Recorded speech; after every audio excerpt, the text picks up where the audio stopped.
here we are standing outside of Tapo, and we're having our 10th anniversary celebration. Yes, we are. And there's a few of our friends who have just arrived. So we're waiting for about 120 people, I understand, and it's going to be a great way to celebrate with people that have done a lot of work for us, including reports and videos and all sorts of things. And great reports. The things that we have accomplished over 10 years. Short time. I think we have, Phil. And in terms of getting infrastructure on the map and getting politicians committed to spending, I think we've achieved a lot. Came to know RCCAO when I was Deputy Minister of Municipal Affairs and Housing, and the thing that I like so much about the work that they do is that they commission independent research and they look at issues that are topical. They let us as researchers be objective. They let the data speak for itself.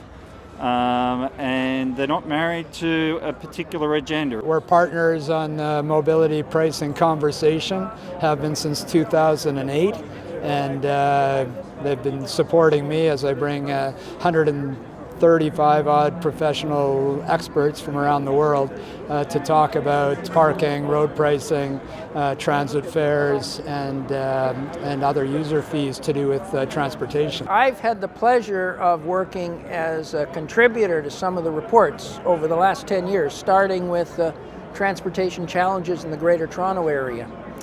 And what I've always appreciated is they have never told me what to tell them.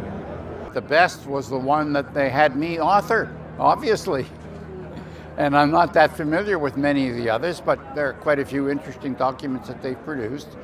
And I think that the telling point really is that RCCAO puts out objective analyses, which it's very hard to come by.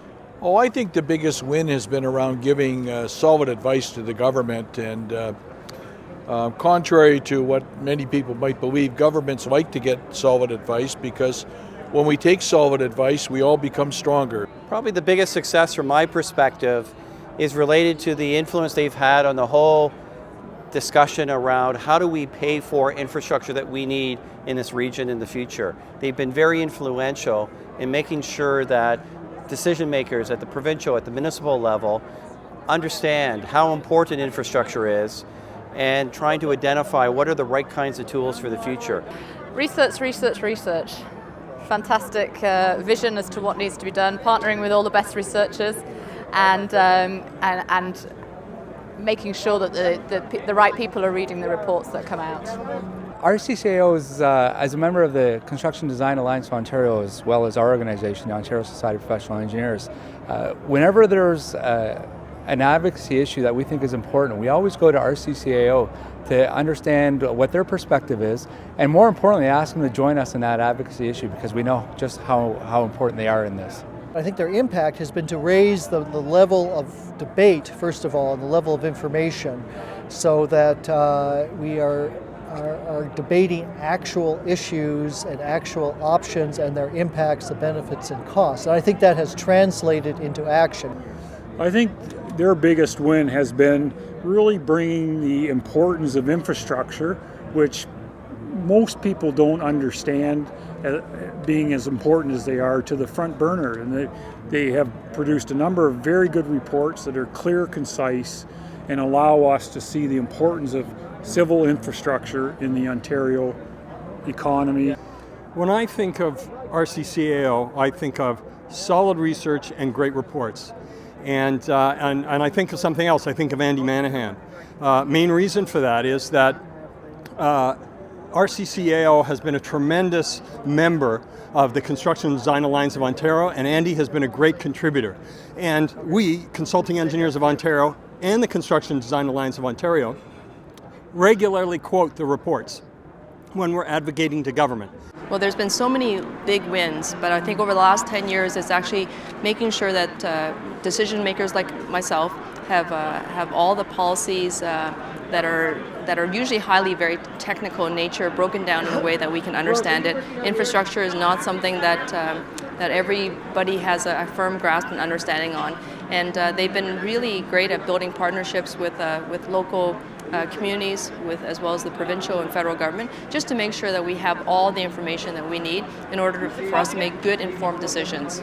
From our standpoint, it is the push to bring excess soils to the top of the pile as an issue for the government to deal with. This is an issue that affects every construction site, be it residential or civil.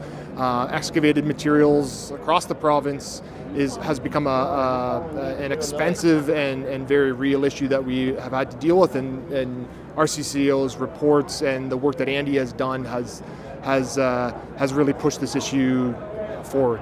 When I heard the Premier coming out during the middle of the Pan Am Games, prepared to take a look at the tolls, the road tolls, and/or what we call them, the hot lanes, I knew that was an influence of Andy Manahan and the group, because they had just recently released a paper, and to have that picked up by the provincial government, I thought that was really evidence of impact that's clear.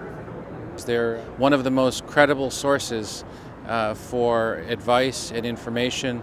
They provide some of the most comprehensive reports that we rely on, that informs decisions that relate to construction and infrastructure. RCCAO has developed such a strong relationship with its labor partners.